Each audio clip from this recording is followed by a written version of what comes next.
Bismillahirrahmanirrahim. Innal hamdalillah nahmaduhu wa nasta'inuhu wa nastaghfiruh wa na'udzu billahi min syururi anfusina wa min sayyiati a'malina. May yahdihillahu fala mudhillalah wa may yudlil fala hadiyalah. Asyhadu an la ilaha illallah wa asyhadu anna Muhammadan abduhu wa rasuluh. Amma ba'd.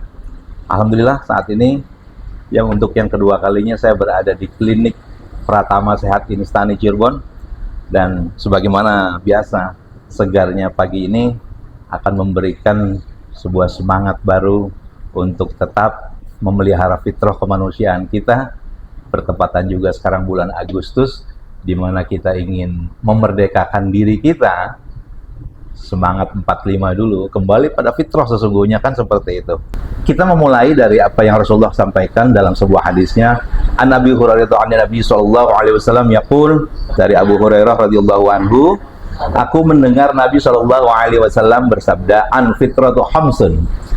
Yang termasuk fitrah itu ada 5, al-hitan, yaitu khitan, wal istihdad, mencukur bulu kemaluan, wa qasyu syarib, mencukur kumis, wa taqlimul adfar, memotong kuku, ya, wa natful aibad, dan mencabut bulu ketiak. Ada mencukur, ada mencabut. Kalau untuk ketiak tadi adalah mencabut. Hadis ini riwayat Bukhari dan riwayat Muslim. Itu tentang 5 hal. Cuma kita temui dalam hadis yang lain, Rasulullah mengatakan tentang fitrah itu ada 10 hal, yaitu mencukur kumis, membiarkan janggut. Nah, ada yang mencukur, ada yang dibiarkan. Menggosok gigi, memotong kuku, mencuci sela-sela jari ketika berwudu atau di luar wudu. Sela-sela jari ini adalah menyimpan beberapa hal yang memang perlu dibersihkan di situ. Kemudian mencabut bulu ketiak, mencukur bulu kemaluan, dan bersuci, serta al-halaqul anah wa intiqasul ma'i, dan bersuci dengan air ketika habis BAB gitu ya. Zakaria, perawi hadis ini, menerima dari Mus'ab. Berkata Mus'ab, wa nasitul asyirah, aku lupa yang ke-10-nya apa ya, illa antakunal madmadah, tapi mungkin itu adalah berkumur-kumur, madmad, ya. Hadis sahih riwayat Muslim. Kita lihat betapa seputar kehidupan muslim ini diawali dengan bersuci. Dan kalau kita lihat kitab-kitab fikih, biasanya diawali dengan masalah tohar, bersuci, karena faktor kesucian itu adalah basis dari semua kegiatan. Sebagaimana kalau kita mau menghadapkan sebuah amal, maka kita berdiri di atas niat yang lurus, niat yang ikhlas, dan kita memahami ilmunya. Tentang hal-hal yang terkait dengan perintah khitan ini, Nabi Ibrahim alaihissalam adalah orang yang pertama kali melakukan khitan ini. Hadis riwayat Bukhari yang menyebutkan awal perintah kepada Nabi Ibrahim seperti apa sih? Dalam hadis Bukhari di situ disampaikan, ikhtatana Ibrahimun Nabi alaihissalam wa huwa ibnu samanina sanatan bil qadum. Jadi Nabi Ibrahim alaihissalam ini berkhitan ketika berumur 80 tahun. 80. Wah, samanina sanatan, ya. Udah sepuh, udah tua. Dengan bil qadum, dengan menggunakan kodum. Kampak besi, ya.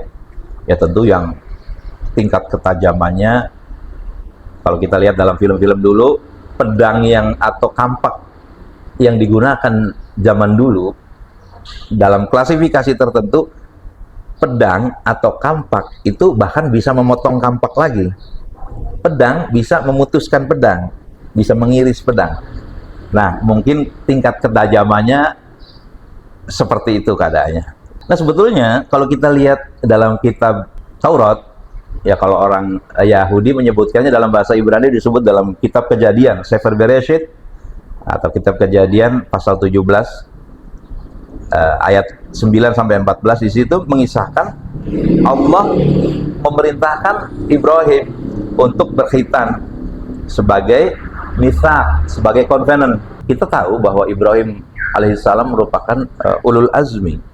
Ujiannya berat, dibakar, diusir, orang tuanya mau dirajam, kemudian dipisahkan dengan anaknya, meninggalkan istrinya di lembah Mekah sendirian, dan baru bertemu terpisahkan dengan putranya setelah anaknya sudah balik 13 tahun. Ini ujian-ujian berat. Maka kita dapatkan sebuah konklusi ya, konklusi berpikir bahwa khitan itu menjadi simbol kemurnian dan ketaatan total dari seorang Ibrahim alaihissalam. Betapa tidak, beliau alaihissalam memotong bagian tubuhnya sendiri. Itu dilakukan sendiri sunatnya. Ya. Itu kan kalau bukan karena totalitas ketaatan, mana mungkin beliau mau. Itu saja sebagai introduction pada bincang-bincang kita pagi ini. Baik, kita akan bicara dengan Dr. Subhi. Beliau adalah orang yang tentu sangat ahli ya. Nah, kalau nanti saya tanyakan, sudah berapa yang dipotong oleh beliau yang sudah disunat. Bukan lantaran kerjaan brutal, ujungnya daging harus dipenggal. Di bumi insan makin berjejal, hingga terjadi sunatan massal. Tersenyum ramah si bapak menteri, kerja borongan dapat rejeki, berbondong-bondong boka sekompi. Baik, sudah bersama kami, sudah ada Dr. Subhi, Ustadz beliau ini. Ya, barangnya Ustadz ternyata. Wah, saya betul-betul banyak asupan pagi ini sebagaimana namanya sabbaha, menyeberang. Ya, kalau kita dalam lughah itu kita dapati as-subhi itu sabbaha, subuh, menyeberangkan dari zulumat ila nur, dari keadaan yang gelap gelap menjadi terang, dari keburukan menjadi kebaikan, dari yang belum disunat gagian sunat.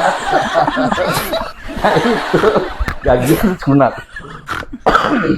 Iya dokter, dokter Subhi ini asli Cirebon dok? Asli Cirebon. Ustadz Subhi aja lah ya. Ustadz dokter, saya bingung nih, dokter apa Ustadz, beliau sampai kedua-duanya ya, kedua-duanya. Kalau background pesantren sih nggak ada, cuma ngajinya ngaji ngalok, ngaji keliling, ngaji. Cuman ada semangat berusaha untuk belajar ngaji, karena bagaimanapun juga umat Islam itu ya harus tetap ngaji. Okay. Cuman untuk memilih ulama yang tidak bilang itu yang nggak mudah. Kadang-kadang perlu juga saya itu istikharah Pak. Ini ulamanya ini nggak apa namanya disebutnya sikoh apa enggak? Ya betul. Kredibel apa enggak? Sikoh apa enggak? Oke. Ulama su banyak Pak ya. Jadi kita memang mesti berhati-hati. Baik, dokter, kita berada di klinik Sehat Insani ini. Saya lihat punya kekhasan klinik Insani ini. Saya merasa di sini selalu segar, ada sinar namanya kerapihan, pelayanan yang cepat dan seterusnya saya di sini. Bahkan di sini ada klinik Sehat Insani sunat tanpa jarum suntik, super dan ring. Bisa dijelaskan seperti apa ini dok? Maksudnya? Jadi ada alat sih itu yang memang awalnya kalau sunat itu biasanya pakai jarum suntik. Betul. Tapi ketika anak-anaknya banyak yang nangis ketakutan, maka kita berusaha untuk pakai tanpa jarum suntik gitu. Yaitu pakai yang sifatnya kayak ditekan, kemudian obatnya tuh menyerap absorpsi ke kulit. Itu memang nggak untuk anestesinya timbul baalnya tuh memang nggak secepat yang disuntik memang. Jadi agak tunggu dulu gitu. Metodenya apa itu namanya? Metode bukan disuntik, jadi kayak ditekan aja Pak. Obatnya ditempelkan saja. Terus kemudian ada semprotan, jadi nembus ke kulit. Masuk ya, absorpsi ya. Tentang metode sunat itu ada yang sekarang katanya udah nggak kayak dulu lagi itu. Ada metode clamp, metode coulter, laser electro coulter itu ya. Kemudian ada stapler, ada metode ring atau flexible. Nah, ini yang di sini tuh ring atau apa nih dokter yang di sini yang tadi? Kami menerima di sini memang baru 3 Pak. Apa itu? Metode konvensional juga itu ada yang sistemnya pakai gunting atau pakai pisau ya. Pisau sayap biasa ya. Itu kayak zaman dulu berarti. Ya, bengkong namanya ya. Bengkong. Ya, kalau yang biasa namanya dorsum circumcision. Pakai gunting, pakai klem gitu. Jadi kayak buka pisang di salah ya gitu. Nah, yang kedua pakai cotton atau laser. Yang jadi itu pakai semacam di luka bakar tuh Pak. Jadi pakai gitu. Jadi alat kita pakai menggunakan alat, nanti alatnya disambungkan dengan listrik, nanti mengeluarkan panas si filamen besinya tuh. Kemudian baru digunakan untuk memotong Preputiumnya ya? atau Kulupnya itu ya. Nah, kalau yang sekarang lagi mulai dikembangkan di sini dan juga lumayan banyak peminatnya itu yaitu ring, super ring. Nah, super ring dari pakai alat yang bulat plastik, ada kayak semacam ekornya untuk penyangga awalnya, masukin ke kulup itu, kemudian diikat pakai benang, diikat jadi nggak dijahit. Dijahit. Kalau yang konvensional dengan yang cutter atau laser itu masih dijahit. Kalau ini nggak dijahit, diikat, kemudian si ekornya diputus, ya kita gunting sih kata sayap si kelebihan preputiumnya. Nah, udah, karena alatnya nempel selama kurang lebih seminggu. Oh, ringnya itu nempel terus. Ya, nanti setelah seminggu baru disopot. Setelah yakin si kulit dengan ini itu yang dipotong itu dan yang diikat itu sudah nempel. Jadi seperti ini aja. Dengan blend penis jauh, Pak. Oke. Pas ya gitu. Jadi dikasih, jadi masukin pas di leher. Oh ya, di glance-nya. Oh, corona. Coronanya. Pas kita jadi pas di situ. Diikat gitu. Pakai tali khusus. Ya. Itu peminatnya banyak, Dok? Sekarang ditawarin setelah diterangin lumayan. Oke. Ya, orang kan pengen nggak dijahit. Kemudian juga kalau itu kan mandi atau apa, kalau pakai dijahit itu biasanya suka nggak enak gitu. Kalau di sini jadi setelah dipakai celana itu tuh ya enak, jadi karena udah ada semacam helmnya atau penghalang gitu. Iya. Kelebihannya apa tuh, Dok, terkait dengan pendarahan, cepat sembuhnya mana tuh? Kalau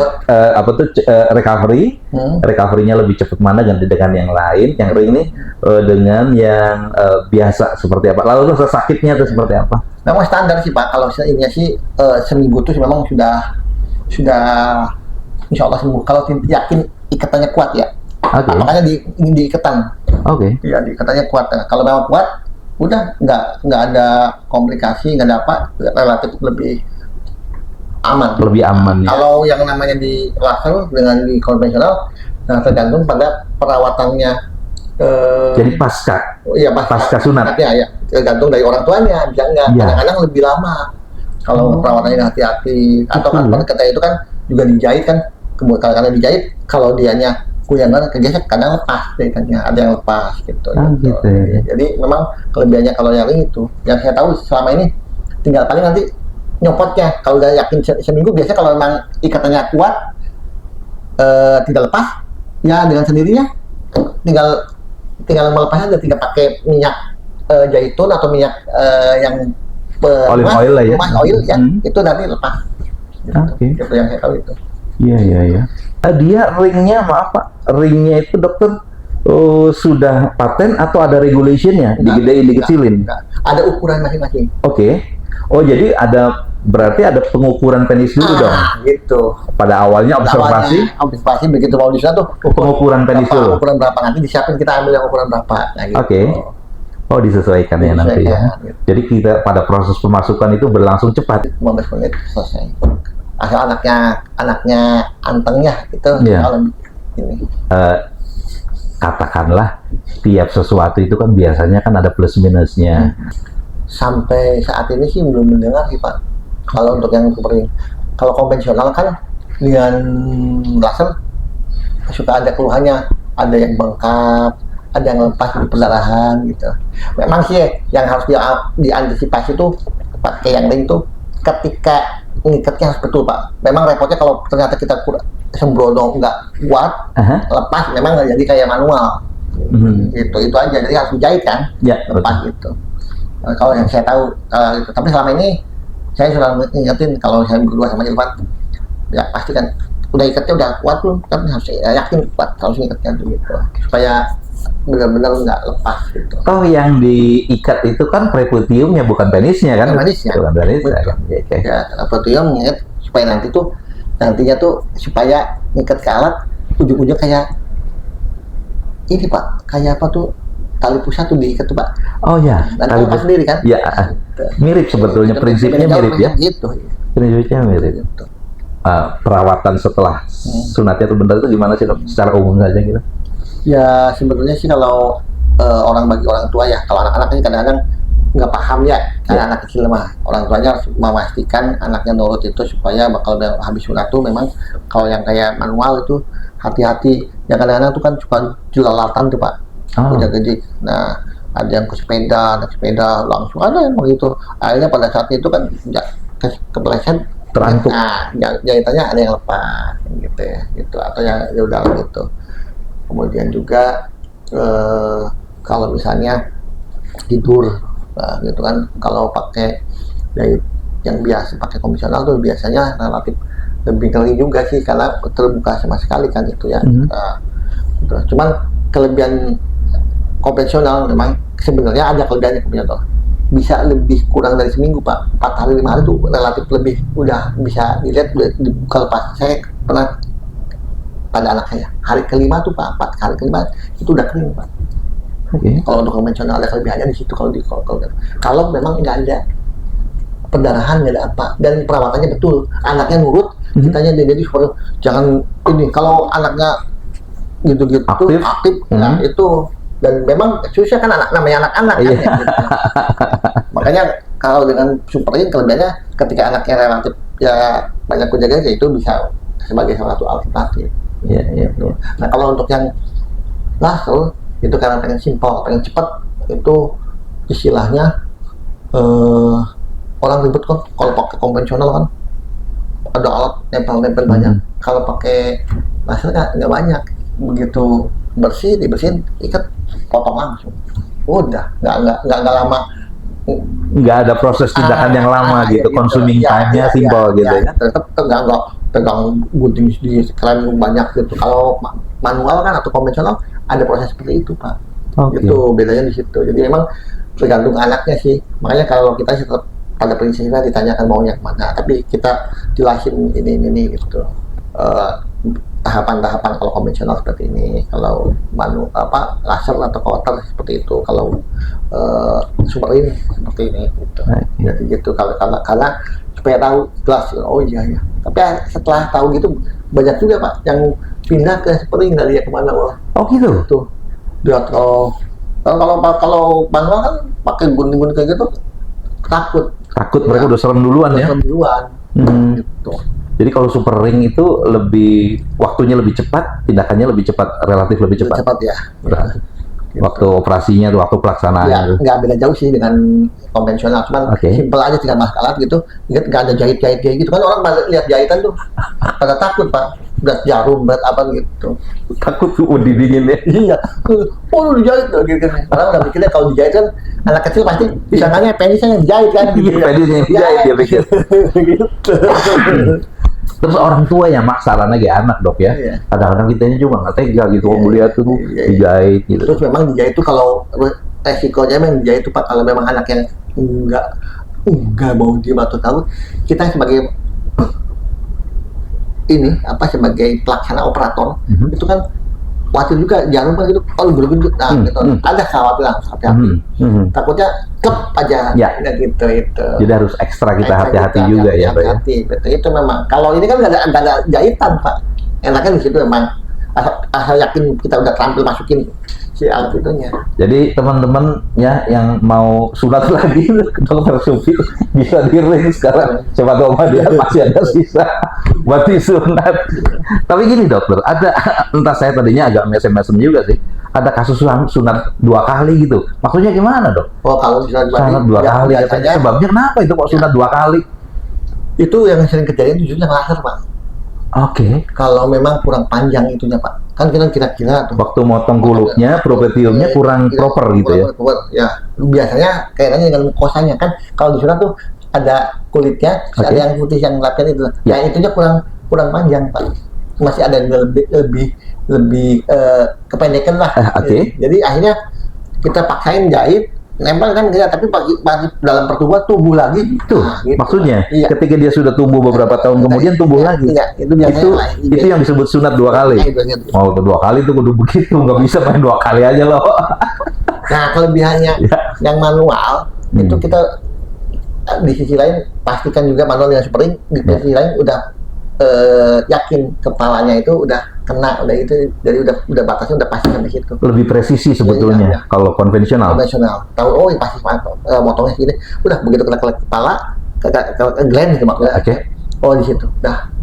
Kalau itu kan nggak kelihatan kalau pakai kotor tuh. Jadi kita harus bisa memprediksi yang kira-kira ya gitu. Oke. Gitu.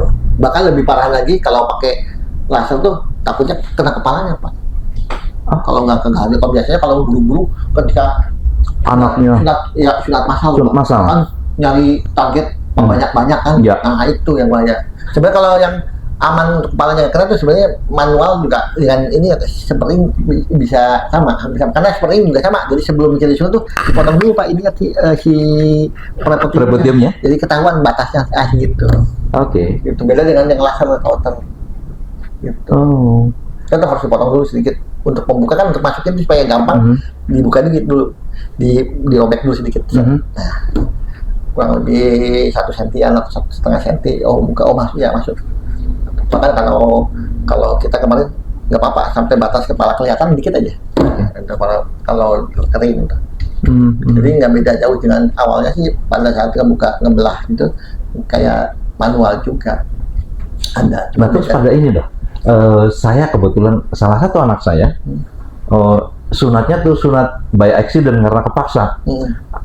Setelah saya cari katanya itu karena fimosis, ada lagi karena parafimosis. Itu gimana tuh dok? Maksudnya tuh dok? Kalau fimosis kan biasanya lengket Pak, nempel.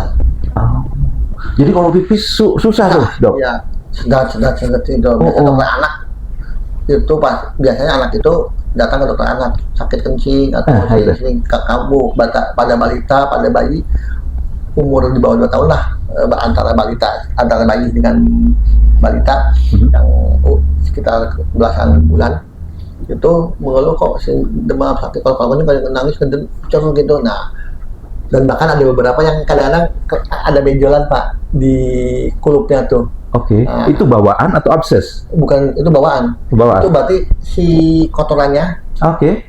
Namanya apa itu? Smegma. Smegma. Nah, itu banyak. Produksinya dia tinggi, menyumpal di situ, menyumpat. Kadang-kadang lengket nempel. Oke. Gitu. Dan memang terapinya harus disunat.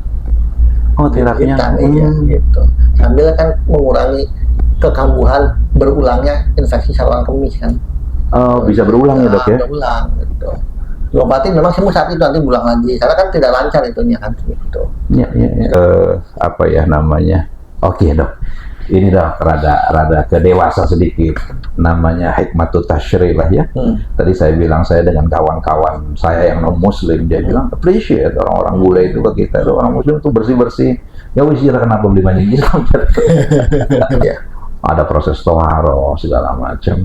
Nah itu apa yang dokter bisa sampaikan tentang ini dok?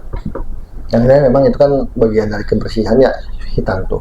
Kan kulup tuh propetium itu menyisakan kotoran ketika berkemih. Di samping itu kan ada tadi yang namanya smegma. Itu kalau ngumpul banyak itu nggak bersih, itu juga menimbulkan potensi untuk infeksi gitu. Bahkan sebagian penelitian katanya kalau orang yang disunat dengan tidak disunat itu potensi untuk kankernya lebih kecil yang tidak disunat, bahkan hampir tidak ini. Kalau disunatkan lebih awal, lebih kecil. Misalnya disunat sebelum umur berapa gitu. Jadi disunat semakin lebih awal, misalnya umur bayi atau umur berapa bulan, itu lebih bagus. Karena itu reaksi iritasi kotoran atau apa relatif dicegah lebih awal. Yang menyebabkan pencegahan terhadap infeksi saluran kemih dicegah gitu. Kaitannya dengan kebahagiaan rumah tangga, katakanlah kesehatan seksual, itu seperti apa dok? Pengaruhnya menurut medis? Ya kalau medisnya yang saya tahu, kalau perempuan tuh ya kalau berhubungan ya pengennya, kalau kata orang Jawa barangnya atos sih Pak. Oh, barangnya atos, iya. Dan cuek. Barangnya atos dan suwe. Oke. Itu fitrahnya begitu, lumrahnya begitu. Ya.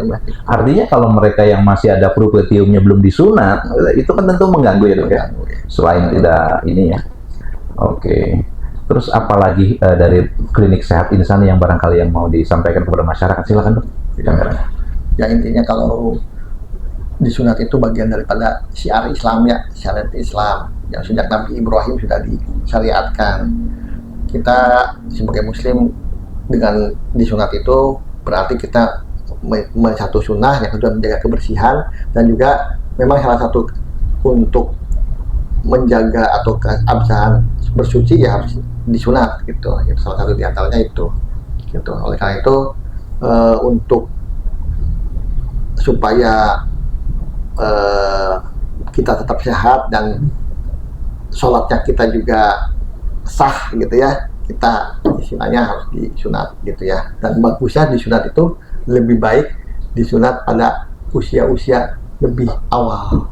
Kalau menurut saya sih sebelum umur 12 tahunan atau di bawah 6 tahun. Di bawah 6 tahun? Ya. Nah, kalau mau bayi juga itu lebih baik sebelum belajar ini Pak. Jadi perawatannya tidak susah Pak. Sebelum bisa tengkurap? Sebelum tengkurap. Saya lebih senang nyunatin umur, kalau misalnya bayi dan ngasih tahu umur 2 bulan, 3 bulan Pak. 2 bulan dah ya gitu. Ya kalau berani ya umur 14 hari, 7 hari bagus, cuman kadang-kadang saya suka nggak tega Pak. Iya. Betul. Kalau ininya kecil itunya. Kalau penisnya kecil. Kan ada beda-beda. Jadi setiap orang tuh. Ya, gitu. Baik, ada program klinik sehat insani apa dokter? Ya kita sih buka setiap hari, mau sunat kapan saja. Bisa. Asal ngasih tahu aja, kemudian dilihat ada semacam tindakan ya, kita barangkali ada alergi, ada penyakit apa gitu, kita lebih kita menjaga dulu ya. Observasi dulu gitu. Atau barangkali kan kalau mau sunat juga barangkali dia kegemukan, ataupun juga ada ternyata punya hernia, atau ternyata dia ya tadi misalnya dengan kelainan yang lain ya gitu, kongenital gitu, ya. gitu ya. Jadi sebelum sunat ya memang bagusnya sih ada ini dulu apa namanya tuh kalau di operasi besar kan ada pre-op ya, jadi wawancara dulu gitu. Kadang-kadang juga yang harus diwaspadai itu untuk mencegah penyakit tertentu ya, kita kadang nanya dulu dengan kayak hepatitis, TBC, HIV kan gitu. Jadi untuk menjaga, karena kan kalau tidak ngasih tahu kan kita dianggapnya pesan-pesan sehat terhadap alat kita. Gitu. Jadi harus bisa mencegah kejadian seperti itu. Baik. Gitu. Baik, saudara-saudara ikhwati iman yang berbahagia, alhamdulillah sudah kita bincang. Nanti kita datang lagi ke Ustadz Dr. Subki untuk membicarakan banyak hal lah. Tidak hanya perkara kesehatan saja, tapi perkara iman beliau lebih banyak tahu dibanding saya. Jadi insya Allah ya. Nanti kita berbagi, kita jadikan ini jadi channel edukasi, khususnya menjaga umat, akidah umat, ibadah dan muamalah umat, agar kita berada dalam barisan Allah, barisan yang selamat ya. Firqatun najiyah ya. Alhamdulillah. Itu saja, aku qouli hadza wa astaghfirullah li wa lakum. Assalamualaikum warahmatullahi wabarakatuh. Waalaikumsalam warahmatullahi wabarakatuh.